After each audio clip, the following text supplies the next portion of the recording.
Muito bem, pessoal. Estamos aqui hoje com duas pessoas incríveis do segmento SaaS, Nick Farr, do HubSpot, e Aaron Ross, super conhecido também da Receita Previsível. Esse evento, hoje, ele acontece em parceria com a Receita Previsível e capitaneado pela HubSpot. E eu estou realmente muito empolgado em abrir esse evento exclusivo aqui com vocês hoje. Nós vamos falar principalmente sobre como montar um stack de tecnologia quando falamos de marketing, vendas e experiência do cliente. Nós sabemos que hoje a gente vive em uma época de cópia infinita, ou seja, uma IA é capaz de replicar qualquer funcionalidade de produto e torna especialmente desafiador o momento que todos nós vivemos quando falamos de SaaS.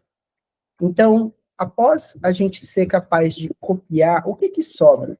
Bom, o que a gente acredita aqui na B2B Stack é que sobra a sua confiança.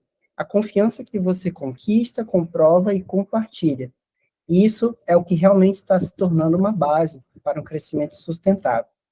Hoje a gente vai falar de IA, de produtos e também de como linkar tudo isso com a nossa confiança e também com o nosso serviço.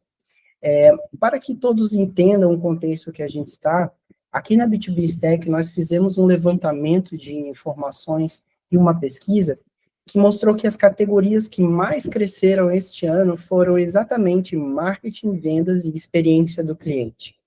E o que mais interessa e que é mais incrível também dessa nossa pesquisa foi que a maior parte do nível de satisfação das pessoas que usam esses softwares estão relacionadas a questões distantes de produto, principalmente relacionadas a treinamento e documentação, onde a gente teve 4,91 de nota média em relação à satisfação dessas ferramentas.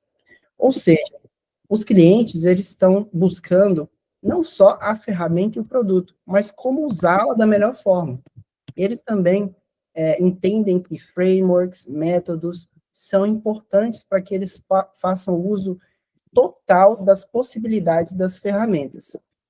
Quando nós falamos agora de reclamações, olha só que interessante os dados que a B2B Stack conseguiu levantar. Service Level Agreement, SLA, suporte e resposta do provedor são as reclamações mais evidentes, ou seja, as pessoas que utilizam esses softwares não só querem ter um serviço de qualidade, mas entendem que este é o verdadeiro diferencial. Depois destas reclamações, a que mais se destacam são integrações, APIs, bugs e erros, que são características muito mais relacionadas ao produto. Então, gente, para a gente começar aqui a discutir, e com isso tudo em mente que eu acabei de trazer, vamos trazer alguém que ajudou a construir alguns dos mecanismos de vendas mais icônicos do mundo. So, our next guest hardly needs any introduction. He is the author of Predictable Revenue and a global authority on building a scalable B2B sales system. So, please welcome now Aaron Ross, that will talk about a little bit of predictable revenue in an unpredictable world. Yeah, thanks, Fernando. I knew it was going to be my turn when you switched to English. So that was very okay, I'm up. All right, let me share my screen here. Sure. This works. Share this with. Nope. I think I did this wrong. Oh, hold on. I'm not a Google Meet expert. Share screen. I'll do the whole screen. Share entire screen. There we go. All right. Can you see the slide now? Yeah, we can see it. All right. Well, you already mentioned the title. So, there's a company I've been working with for a while, which I think is representative of a lot of companies. So they're about $3 million a year, and they got through COVID. They've been around for a bunch of years, and on LinkedIn, right, they look like they're doing fine. Nothing special, but nothing dramatic. But the reality is, they've been plateaued at this level for a few years, right? Not a few months, but let's say 4 years-ish. And a lot of it's because the CEO, he's a founder, So he's super talented at getting companies off the ground, but then he's hit a bottleneck, which means the company's hit a bottleneck, right? And it's just been like constant executive turnover. And it's a little bit indicative of just in general, right? People are talking about this, SaaS slowdown. The numbers on here don't really matter other than, in general, we have enough software and, it's not the rising tide lifting every boat these days, at least in B2B SaaS and services. So AI is a bit of a different thing. So growth in overall is slowing and a bit more erratic. And so everyone's feeling this. And there's a lot of things going on in the world that's contribute to people's stress. And I'd say for, companies or consultants, AI is not going to save the day, right? There's a lot of strategies for companies, which is, what are you going to do? We're going to use AI. Like that's, okay, what does that mean?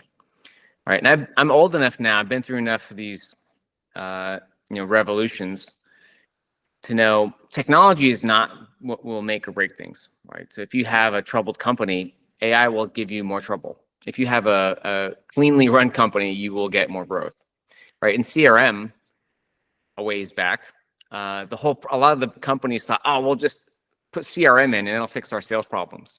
Or, in marketing automation, that'll fix our marketing problems. And now AI. So it's not the tool. It's really how clear are you on, the old ideas like who's your ideal customer? Do you have a product that serves their needs? Do you have a team that's committed to the mission?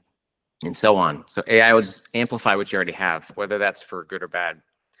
And, again, we're in the middle of investigating, kind of researching a new book. So Tiago, who is the CEO of Receita Previsível, the working title is Phantom Revenue. And I'll share some ideas from kind of where we're going with this. Now, this book, again, it's early stages. And we have a good hypothesis. But the reason we call it Phantom Revenue is because there's just so much of people chasing illusions. Whether it's illusions in their pipeline or illusions on social media. But just a reminder, like you're not alone if you're struggling, right? There's just a lot of changes in the world where what used to work over the last few years has stopped, right? Whether that's in marketing or sales or even management. There's a lot of talent instability, right? Because there's just a lot more uncertainty in the world. There's a lot more political differences. There's more technology differences. There's more, working remotely has challenges. So there's a lot more just uncertainty and anxiety in teams. And the last thing is just, again, the whole world just feels more uncertain, unpredictable. And I think, again, just the nature of technology, as we get more connected, things happen faster around the world. So the nature of I call it this chaos temperature will only, in my mind, only continue to rise. Because we're only going to become more connected with more technology in the future, which will speed things up, which can be great for opportunities, but also creates more uncertainty because you don't know what the future holds. And so we have a lot of these companies that are, or just individuals who are like, nothing's working, so how do I fix it, right? And they're just solving the wrong problems. So a lot of times it's we got to work harder, right? Push yourself harder, push your people harder, right? And the growth is slowing. And then people get burned out, or the executives get burned out, the CEO gets burned out, right? Things, everything's changing, and yet nothing's changing, right? And then even if you do have something that works, something in the market or world changes and it stops working. So it's like you feel like you're trying to build or run on quicksand. This idea that you're always in motion but not advancing. So I think a lot of people can empathize with this. So what we're looking at is trying to identify actually, these kind of three layers. This execution gap at the top is where everybody obsesses, honestly. It's like, what's the framework? What's the tool? What's the tactic? What's the email template? What's the checklist? What's the go-to-market framework on LinkedIn with okay. There's obviously those are important things, but though people obsess about those answers to the exclusion of the underlying, the foundations of what makes you successful. And so again, the second layer is, again, we're seeing more team friction. Like how well does your team work together or not? And the bottom layer really is this mental noise, which just keeps going up. And this mental noise might look like fear of missing out, fear of fucking up. It just might be shiny object syndrome, right? Some people have so many ideas they can't focus.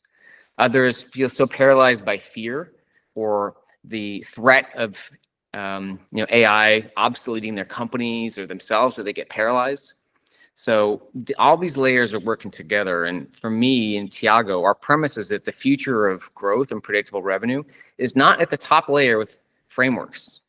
It's really at those bottom two layers around how leaders and people can kind of be more confident, more clear, and work together in more coherence.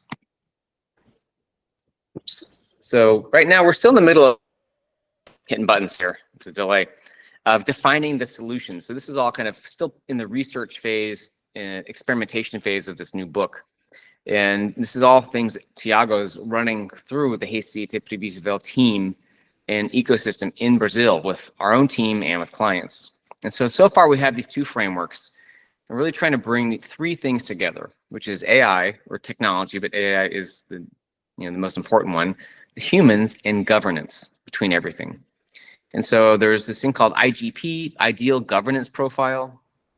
And the other component we're defining is called competency acquisition.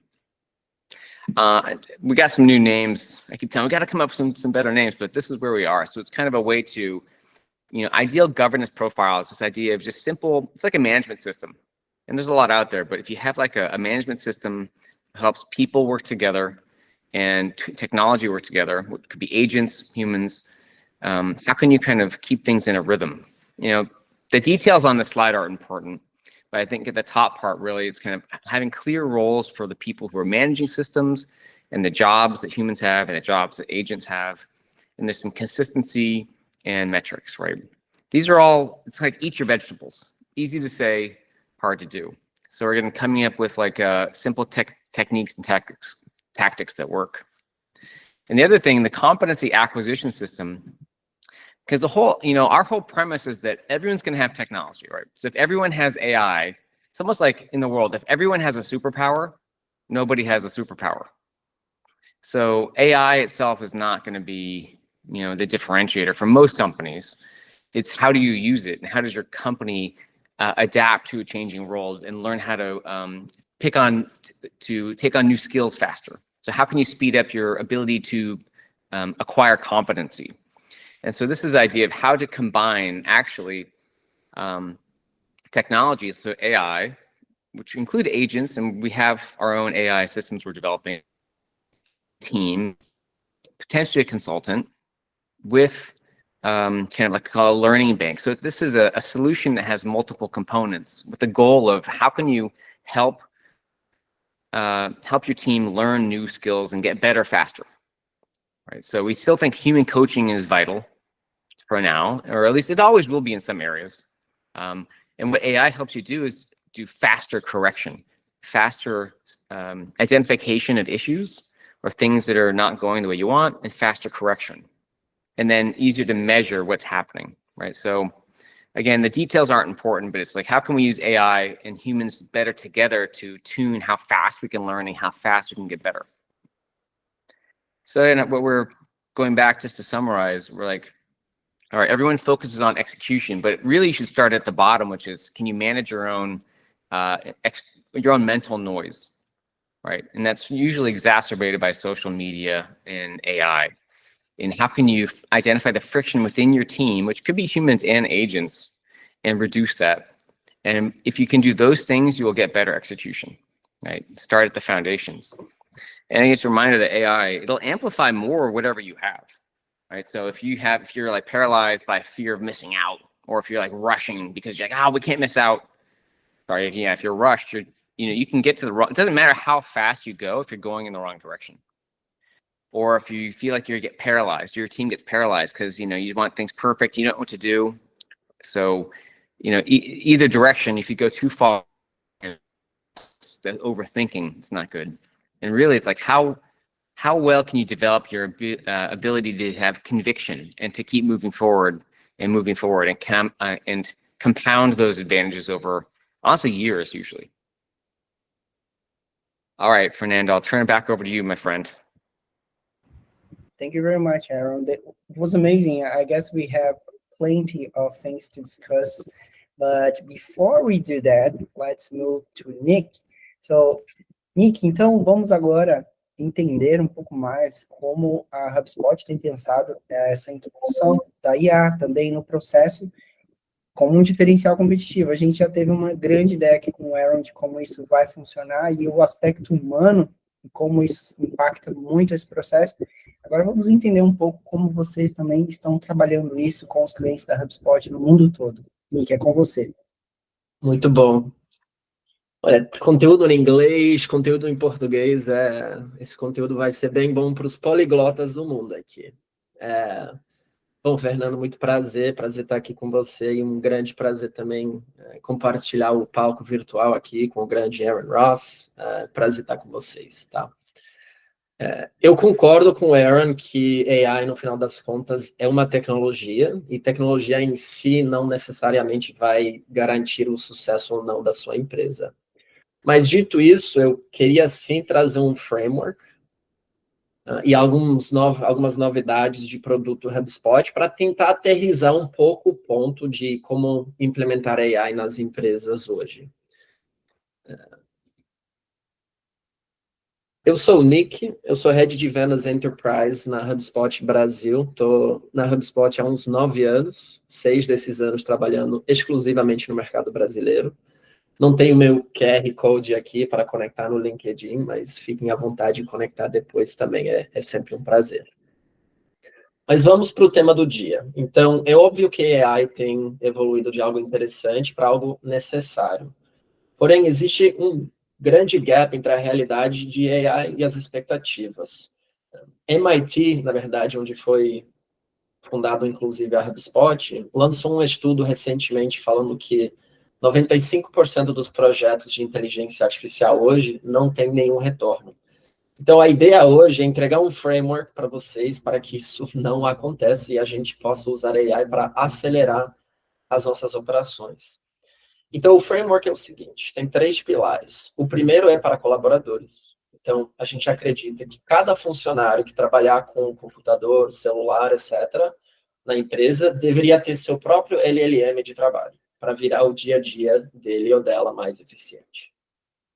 O Aaron mencionou times híbridos. A gente acredita que o presente e o futuro vão ser times híbridos, onde você vai ter seres humanos executando trabalho e você vai ter agentes executando trabalho. E a gente acredita que as empresas que adotam plataforma que tem ferramenta de AI embutido ao longo dessa jornada inteira, vai fazer o dia a dia de cada pessoa e cada funcionário mais eficiente e as empresas como um todo vão ver esses ganhos de produtividade. Mas nada disso funciona se a gente não tiver como base os dados unificados. O Aaron mencionou, se você colocar AI em processo ruim, você vai estar correndo na direção contrária mais rápido, basicamente. Eu diria a mesma coisa, mas eu agregaria dados para isso. Se a gente não tiver os dados corretos como base, a gente só vai, aplicando AI, a gente vai só estar correndo na direção contrária mais rápido. Beleza, então vamos por pilares aqui. Pilar número 1.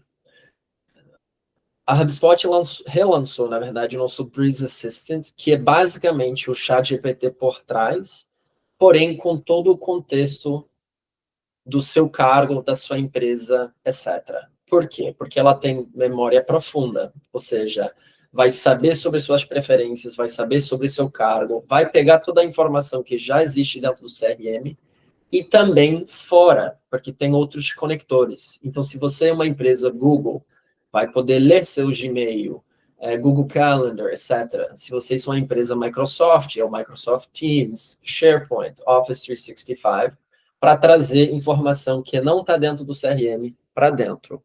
E eu gosto de sempre mostrar umas demos, porque eu acho que aterriza mais. Mas o exemplo aqui, a gente está vendo preparação para uma reunião em um clique, sincronizado com o calendário, pegando todo o contexto dentro do CRM, entendendo o cargo da pessoa e as preferências, e pegando a informação dos outros lugares onde ele ou ela está trabalhando para dar o melhor contexto. E tudo isso é possível porque a gente está trazendo os dados estruturados e não estruturados para dentro do CRM. Para quem não conhece, os dados estruturados são os campos ou propriedades dentro do CRM, como vocês podem ver do lado esquerdo. E os dados não estruturados, que eram os dados que eram 80% dos atos que uma empresa produz hoje, que antigamente a gente não conseguia fazer nada com essa informação, hoje a gente consegue trazer para dentro. Então, esses são os e-mails, são as gravações de ligação, são as conversas via WhatsApp. Tudo isso, contexto para o assistente, para o AI, dar melhores personalizações, melhores recomendações para quem está trabalhando na ponta. Beleza. AI para times. Os times híbridos são o presente e o futuro, onde vai ter assistentes, como o exemplo que eu mencionei, trabalhando com o seu time, e assistentes que trabalham, ou agentes que trabalham para o seu time. A HubSpot, no nosso maior evento do ano, que é o Inbound, agora em setembro, a gente lançou o Breeze Marketplace com 20 agentes para contratar. Eu vou mostrar só 2, para que vocês tenham uma ideia. O primeiro é o Customer Agent. A gente tinha lançado o Customer Agent no ano passado, mas era bem mais focado em caso de uso de resolução de tickets, time de suporte, etc.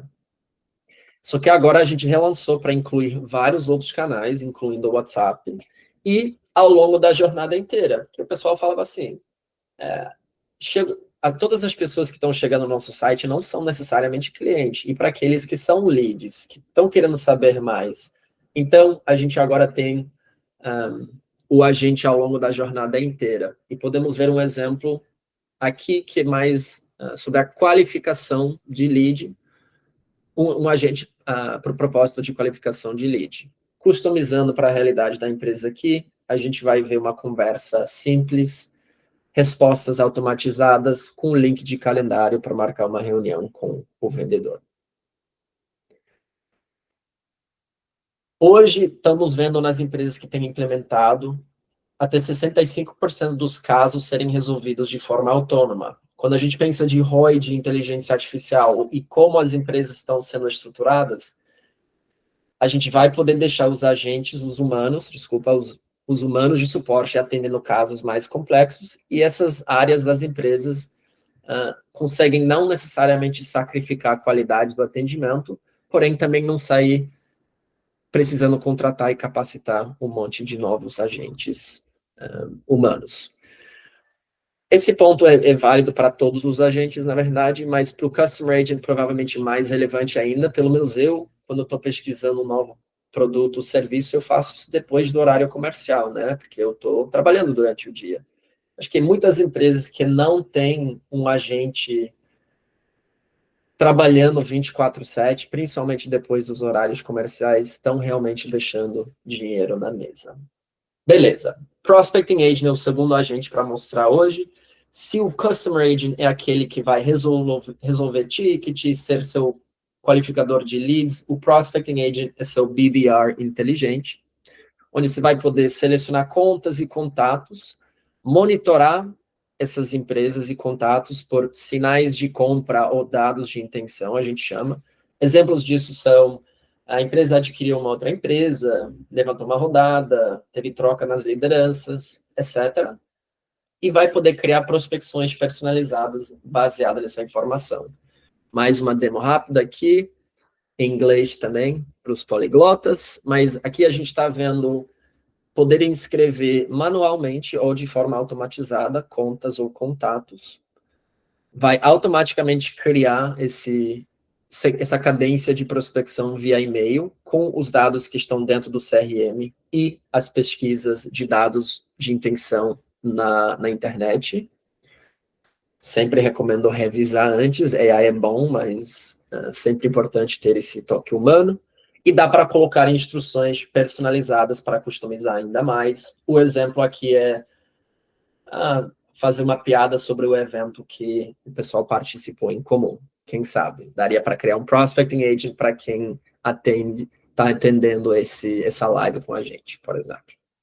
E estamos vendo resultados bem promissores aqui. Mais leads gerados, maior taxa de resposta. Mas acho que o mais interessante é esse do meio, que consegue mostrar uma grande redução de tempo nessas áreas. Porque hoje, 30% do tempo de um vendedor por semana é passado pesquisando e fazendo prospecção sobre contas. Se a gente conseguir reduzir isso drasticamente, qual o impacto nas nossas empresas e nos nossos times comerciais? Eu não vou mostrar o Breeze Studio, mas para quem é mais avançado já no tema de agentes, dá para escolher diferentes agentes, customizar elas, baseada na realidade da sua empresa, configurar, treinar antes de dar o deploy. Então, para quem está mais avançado, recomendo dar uma olhada aí. E, por fim, AI para empresas. Quando falamos com empresas, eles querem que AI seja rápido e simples de usar e implementar.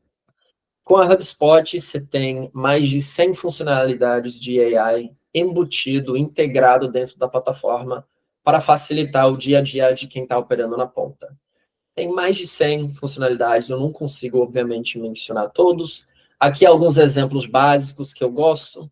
Anotador de reunião de venda, provavelmente muitos times comerciais já estão usando alguma ferramenta para isso, mas de repente não está conectado com o CRM.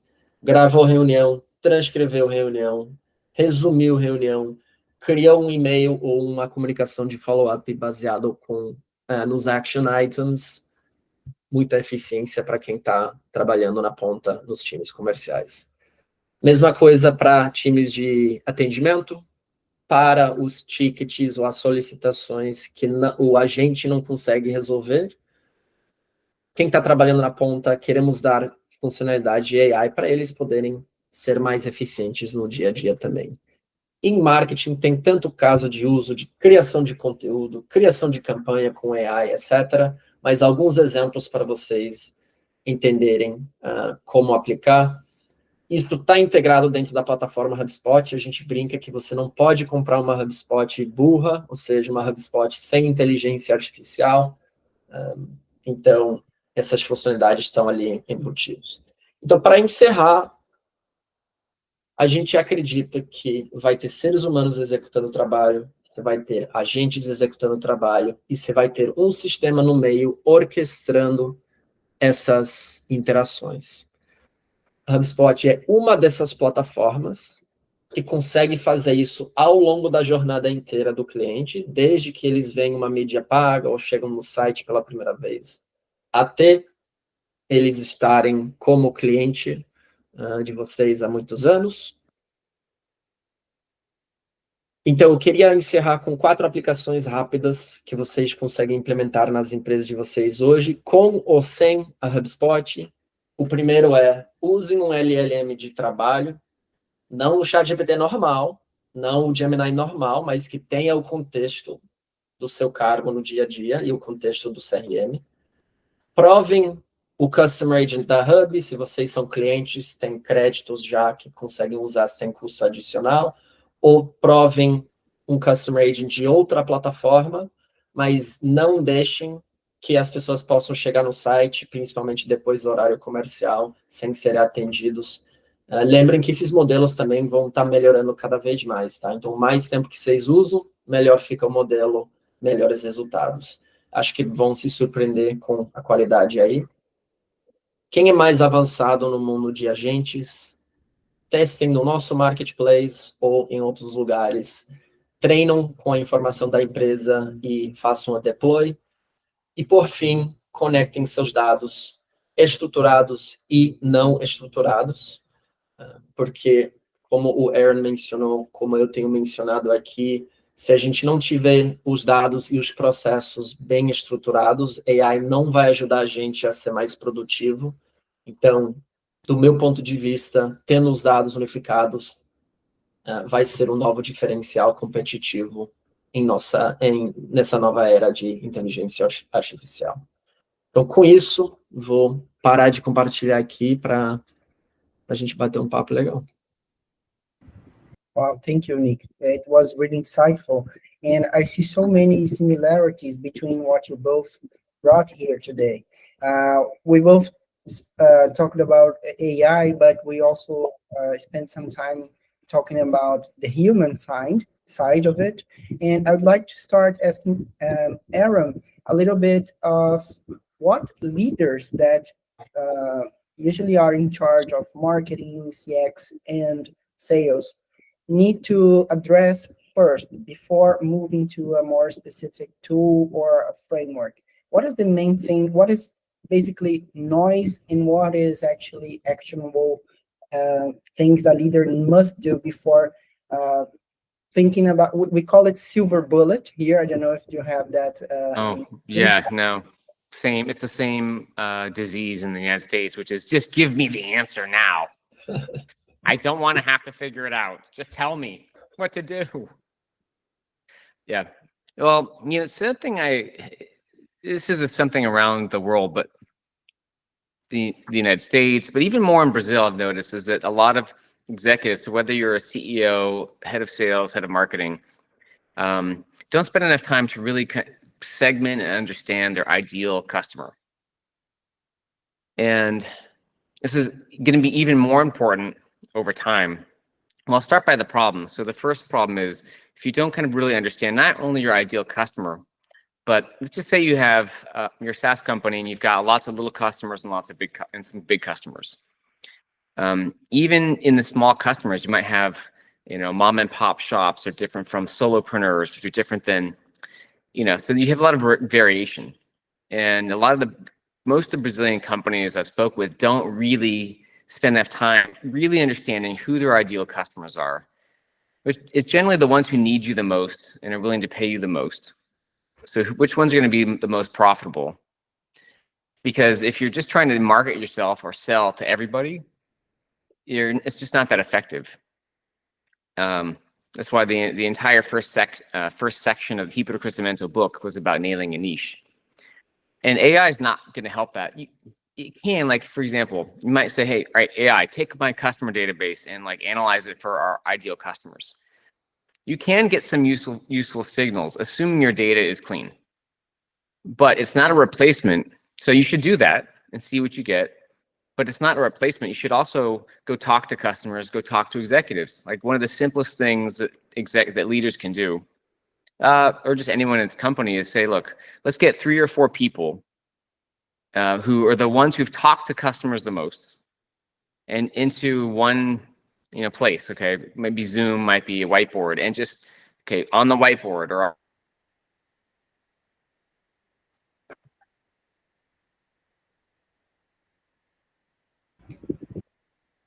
I think we lost him. I think we lost him too, yeah. Let's give it a second time.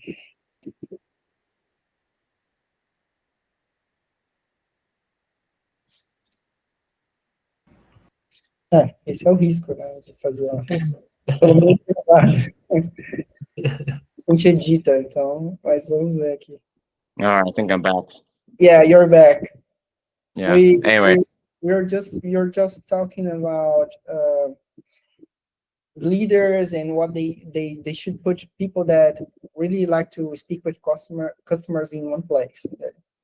Yeah, and define ideal customer. So do that in addition to looking through some of the database technology ways to try to understand them better.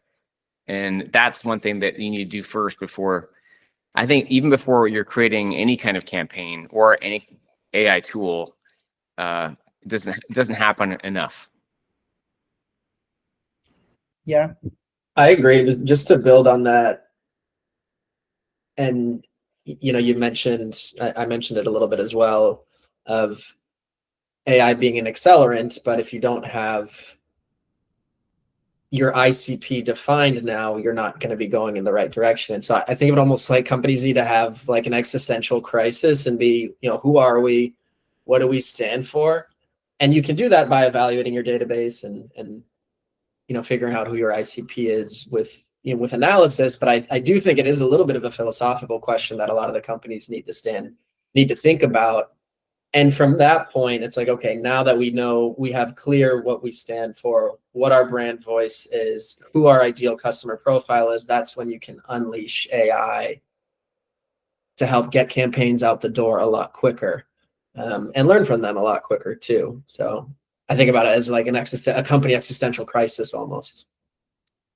Yep. No, I think I've actually been with a company where the CEO is just like, we need more leads. Like, we need more, run the campaigns. And we'll say, well, who are the ideal customers? Just run the campaigns. We need leads. Yeah. Like, okay, run in circles, run in circles, run in circles. Like a dog chasing its tail. Yeah. Nick, how do you see companies using even AI to understand better their ICP? You mentioned that you have great results, more than 60% of human tasks that you use salesman time. But before that, a few steps back, how do you see companies using HubSpot to understand better their ideal customer profile? Well, you can always, you get campaign results. So, in Aaron's example of the CEO just saying like, let's get more leads, I agree with him. I don't think that's the best approach. You have to kind of go back and, run some analysis and think about who you are.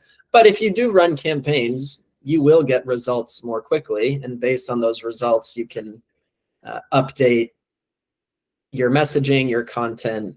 And with AI, you can do that a lot faster. So I think one of the big gains in AI is the speed at which we learn right now, the speed at which we launch and the speed at which we learn. So I do think the velocity helps us narrow down what that ICP is faster.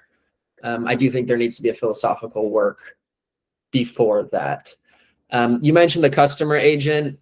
Those are interesting because you're starting to have agents working together. So a customer agent, for example, is going to be receiving a lot of information about what people are wanting to know if, when they come to your site, whether it's for the first time or whether they're an existing customer. So like if we take it for, from the existing customer standpoint, you have a chat. If they resolve it, great, thumbs up. That's information for the LLM that things are going great and your content's awesome.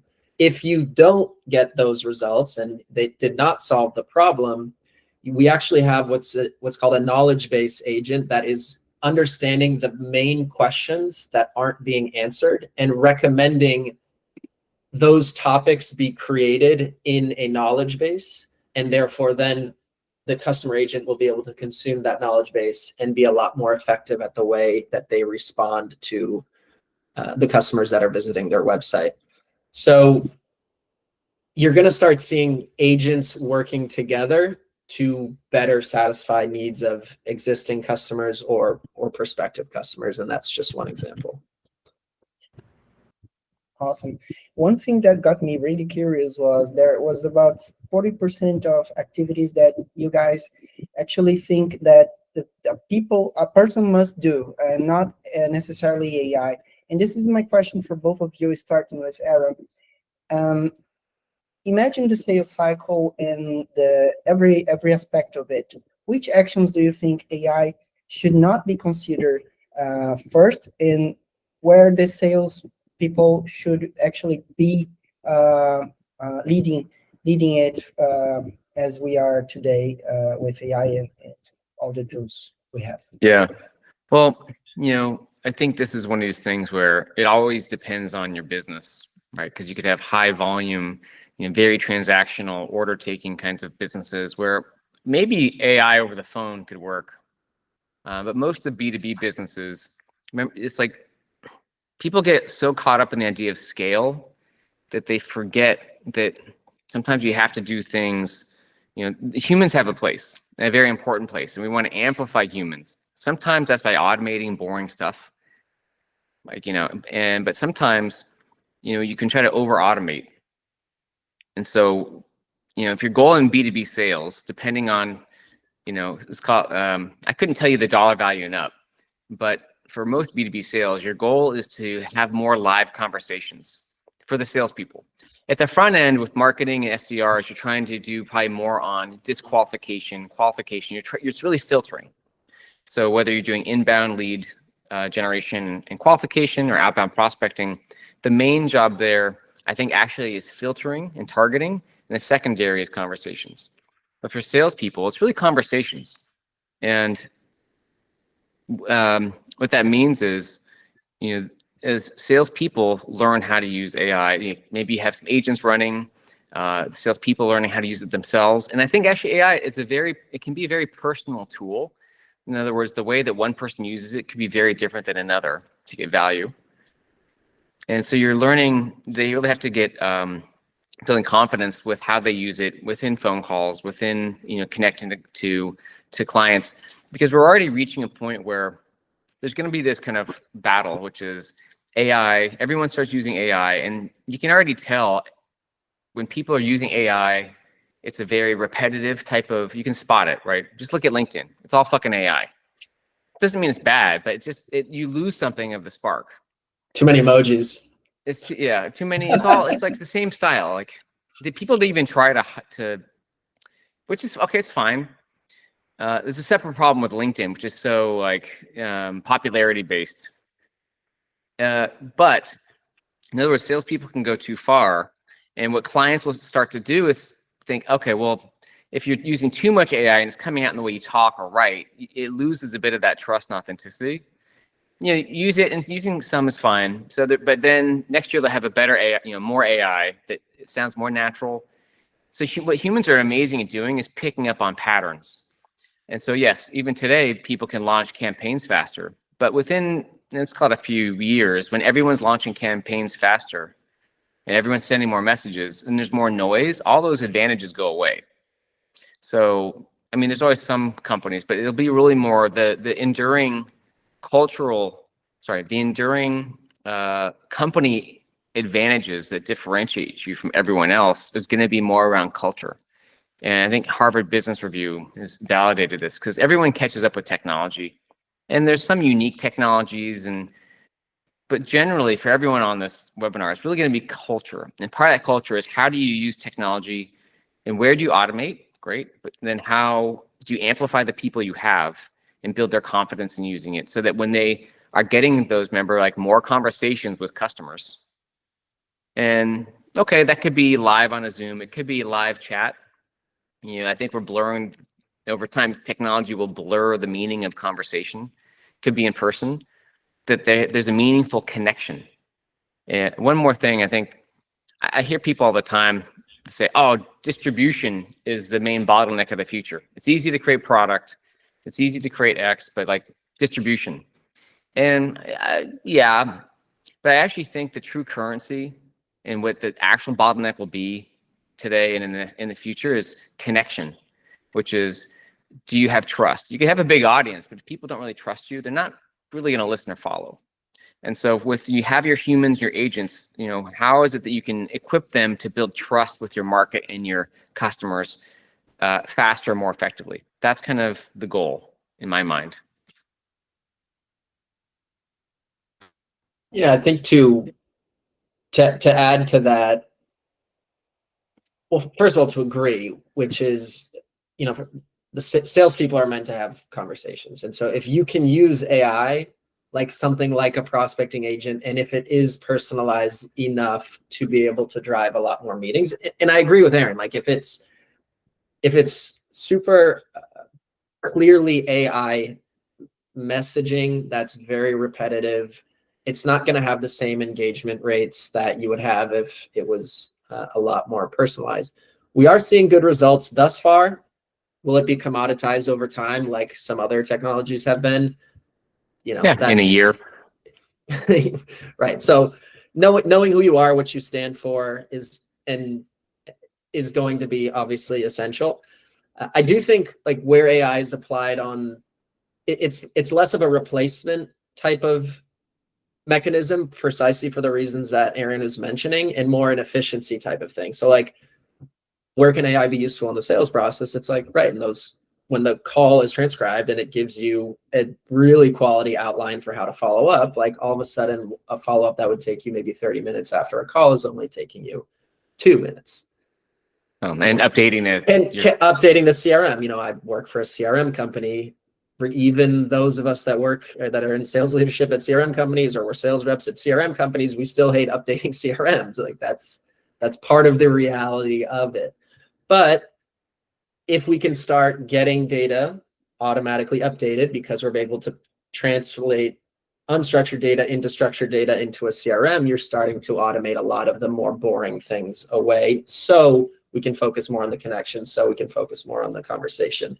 So I do view it as less of a replace mechanism and more of a, how do we make certain of these things that are not as enjoyable as sales leaders and sales reps, make those a little more efficient. Yep. That's awesome. We see that the connection and the culture are things that are hard to replicate. I'm sorry. And then we have some data here in B2B Stack that says exactly that companies that have better ratings are the ones that offer better service and thus have better connections with their clients. Unfortunately, we don't have a lot of time left, but I want to ask you both one final piece of advice. What's the most important thing you could say to someone that is building a stack for next year? And with that, we will end our amazing discussion. So starting with Aaron, what would be the best advice for someone for building a stack of marketing, CX, and sales? Yeah, well, I would say, because I'm dealing with this right now with some companies, is if you're a leader and you're frustrated with your company, the company or the team or results, start by looking at kind of both yourself, but also like your management system. How do you, there's different kinds of management systems. And I feel like most companies haven't kind of thought about their management system in a way that works for them and their teams, which could be not just like, let's put the technology out. It's kind of like, how often do you talk to people? How often do you look at numbers, or what systems do you use and metrics? How much trust you have versus verification? There's a lot of systems like, EOS is one example, entrepreneurial operating system. There's a lot out there, but I feel like companies spend a lot of time designing products and comp plans, but not really thinking about their management system, their kind of teamwork operating system, that human layer, which over time will translate to managing agents as well. It's the same principles, honestly.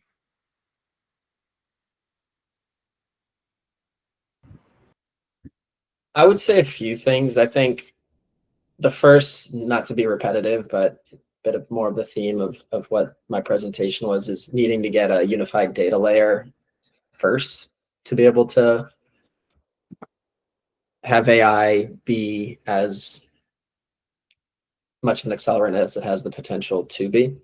I can hear people groaning now, Nick. Yeah, exactly. Like, oh, it's still data. Oh my God, sick of the, it's too much data talk. No, but you have to get that squared away. And so if you want to look at your management system right. and your data as like the foundation for company success, I think that's a great place to start. I think about, in the management sense, aligning teams. And so one exercise that I like to recommend companies to do is get all of your go-to-market leaders, or maybe even some end reps in the room, and have them walk through what one individual client goes through when they're touching and engaging with all of those teams. But try flipping it, instead of thinking about what it is like internal out, what it feels like from the client's perspective, so outside in. And I think it becomes it's a pretty simple exercise to do, but every time that I've seen companies run these types of exercises, they end up altering their process and realizing they might not be as customer first or customers forward as they think they are. I would say to try to land on a couple agent use cases, whether that is something like a customer agent or a prospecting agent, or maybe it's a customer success handoff agent. There's so many different opportunities, but try to get a couple deployed, at least in the first half of the year, and start testing it. It is technology at the end of the day. A lot of companies will catch up, but I do believe there's serious value in being a little bit more of a first or second mover in this space. Waiting too long, I do think you will be further behind some of the other competitors. And then I think for companies and management teams, like education, I mean, I'm at HubSpot, we're talking about AI all the time, and maybe it's even more important for us than it is for some smaller companies. But we took 2 full days for the entire company and basically launched like an AI summit where you had internal leaders sharing best practices and training people on the technology. In all team meetings, speaking about culture, like in team meetings, there's always a section, whether it's a full company meeting or whether it's individual managers or directors, there is going to be a section for how we are using AI internally to be more effective in the day-to-day. And so culturally, people are just getting in the habit of using it so much more. And it seems like a silly thing to say, like, oh, educate your teams, but taking the time to actually do that and then having the follow through where it becomes part of your internal operating system where you're talking about it consistently does make the operations a lot more efficient. So I think those are a few things that I would think about for teams that are thinking about AI and how to implement it. Awesome. I have a few takeaways from everything we discussed. The first thing is that culture is not something we can do with AI. We need to use AI to represent our culture in the best way possible. And AI is a technology, but we can use it in a better way if we understand that culture comes first, and then after that there are the tools. And another thing that I could understand when you're speaking, Nick, is that we are customers as well. We know when we have a good service and when we don't have a good service. So maybe companies should do more this exercise of, are we really customer centric, or are we just trying to automate everything and be the most efficient company ever? So everything goes back to trust, and it's something that we truly believe here in B2B Stack, that trust and reputation, it's something that we cannot create or copy. We need to do that every day and with all our clients because this is the main differential in the future. So with that in mind, I'd like to thank you both for your time, for your amazing insights, and let everyone know that we will have some emails coming for you with some more information in the checklist from this talk. And I hope to see you guys soon. So thank you very much, and see you next time. Thanks, guys. Thank you all. Fernando. Bye, Aaron. Bye, Fernando. Bye-bye. Bye.